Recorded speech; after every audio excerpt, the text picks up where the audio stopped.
Hi folks, good to be with you. Love to everybody out there. Hope everybody's okay. My name's Jason, jasonburrspreacher.com, Royal Blood Ministries. You can get me on jasonburrspreacher.com, you can get me on Facebook, you can get me on Twitter. Twitter's more apologetics, Facebook's more Bible teaching. I put Bible teachers up like John MacArthur, R.C. Sproul, John Piper, etc. Twitter's more apologetics, where you see good apologetic links. And also, don't forget, you can go and read books of mine on Amazon. You can even go and read them for free. One that just recently came out, a little booklet, is called Biblical Leadership, and you really enjoy that. It's good to be with you. I just want to talk about, just for a few minutes, the Gospel of Barnabas. The Gospel of Barnabas, for those who don't know, is used by Muslims as an apologetic defense of Islam, where they will say Christianity has been corrupted and Islam has the true faith, and the Gospel of Barnabas is a proof of this because it shows you an early history of Christianity, that Jesus wasn't the Son of God and that Jesus didn't die on a cross. So I read the Gospel of Barnabas last night to get my own feel, and I also read a couple of scholars on the issue for and against the Gospel of Barnabas. So what's my take on it? Well, the general consensus of scholarship is that it's definitely not an early Gospel, that it's a late Middle Ages book written late in the Middle Ages. The first ever manuscript that we have of it is 1500s, 1600s. We don't have any manuscripts of this Gospel of Barnabas, not even in the 10th century, not even in the 9th century, not even in the 8th century, not even in the 6th, 7th, 5th, 4th, 3rd, etc. There's no other manuscripts. We just have maybe one or two of these manuscripts and the late Middle Ages.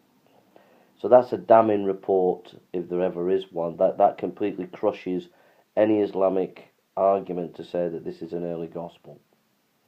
Secondly, the early church fathers don't mention it. That's another damning indictment of this Gospel of Barnabas.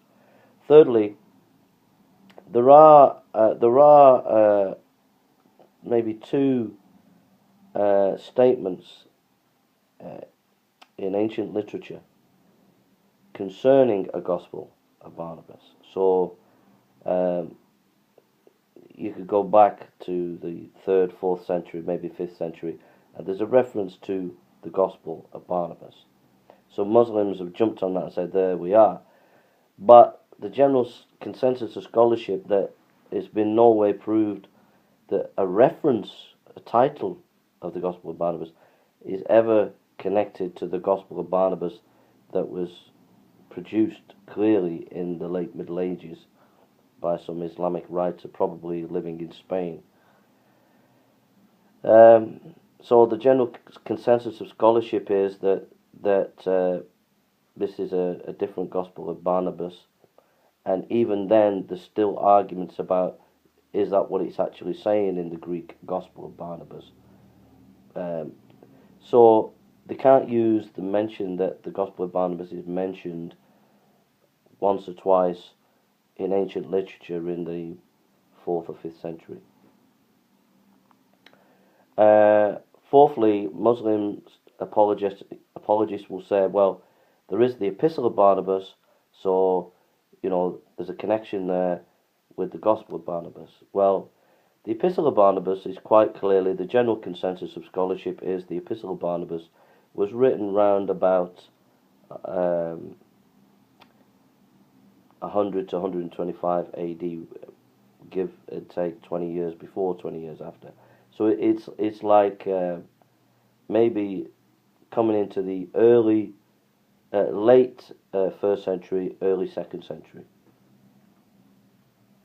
And if you read the Epistle of Barnabas, it clearly states that Jesus is the Son of God. It clearly states the orthodox apostolic teaching concerning the death and resurrection of Christ.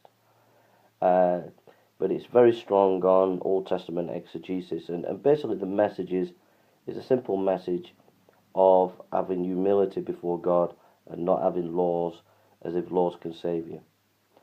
So it's basically a sermon really on being humble before God, and this was seen as an edifying book by some early church fathers. It was in one of the ancient manuscripts that we have. It was either in the Sinaiticus of Vaticanus, one of those manuscripts where we have the New Testament. It was also in one of those manuscripts. So it was seen by the early church as an orthodox pamphlet, really, that edified. So in no way is there anything there Islamic or could be claimed to be proving the Islamic narrative, and could even be claimed to be connected to the Gospel of Barnabas. The two is like the sun and the moon, they're completely different. So Muslim apologists try to connect the Gospel of Barnabas to the Epistle of Barnabas, and that's a dubious argument to make. Now, when you read the Gospel of Barnabas, straight away, if you have any knowledge of Gnostic Gospels, straight away this is a kind of Gnostic Gospel. Yeah. But I would say it's an Islamic Gnostic Gospel. It's an Islamic take on the Gnostics, basically. If you read it right at the beginning, the Gospel of Barnabas gives his so-called authority for writing it. That he's had a revelation from an angel Gabriel. He's had a revelation from Jesus. So it's quite clear that this Gospel is trying to take away authority from the apostolic teaching, just like the Gnostic Gospels do. It clearly states right at the beginning Jesus is not the Son of God, but Jesus is a prophet. Straight away when that is stated, that is quite clearly an Islamic corrupted gospel. It's an Islamic writer in the Middle Ages who's clearly got an agenda to attack Orthodox Christianity. Very, very clear, very, very obvious. So right through the book, the next Islamic giveaway is it goes on a lot throughout the Gospel about Abraham, which if you look at the Quran, there's a lot about Abraham there, and so there's a lot about Abraham.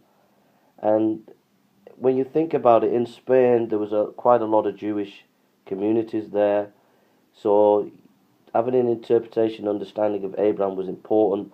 So you can see that in the Middle Ages, late Middle Ages, early Middle Ages, there were a lot of Jewish people, and so the Islamic writer, has tried to bring them in with their interpretation of Abraham. There's a lot in the Gospel of Barnabas about Abraham, kind of stories that are just made up.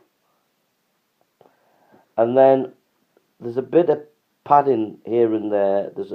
There's borrowing from the Gospel of Luke concerning Jesus' birth. There's borrowing from the Gospel of Matthew. There's borrowing from the Gospel of John. For example, when the Lord washed the disciples' feet in the Gospel of John, that story's in there. The turning water into wine, that story's there. So there's clearly the writers taken from the four Gospels bits that they want. And then the end is another complete giveaway. Right at the end, it says that Jesus was taken up and Judas was crucified. And this is clearly an Islamic interpolation and etc.